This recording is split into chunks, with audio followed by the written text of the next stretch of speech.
જૂના bus stand પાસે એક ટોળું જમા થઈ ગયું હતું. એ ટોળુમાં જઈને જોયું કે એક 2-3 જણા એક જીબીનો કર્મચારી જે નગરપાલિકા માટે કામ કરે છે એમના સાથે એમને કઈ માથાકૂટ કરતા હતા અને મારપીટ કરતા હતા.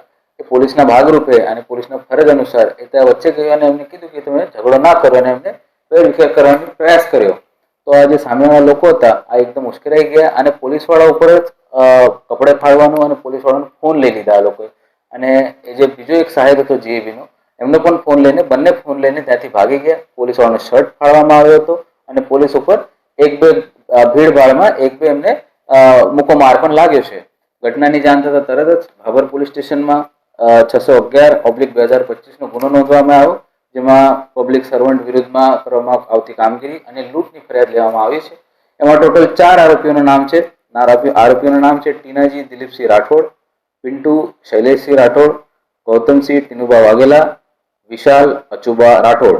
તમામ ભાભર જૂનાના રહેવાસી છે. આ તમામ 4 આરોપીને પોલીસે ગણતરી કલાકોમાં ગોતીને એમને અરેસ્ટ કરવામાં આવી છે.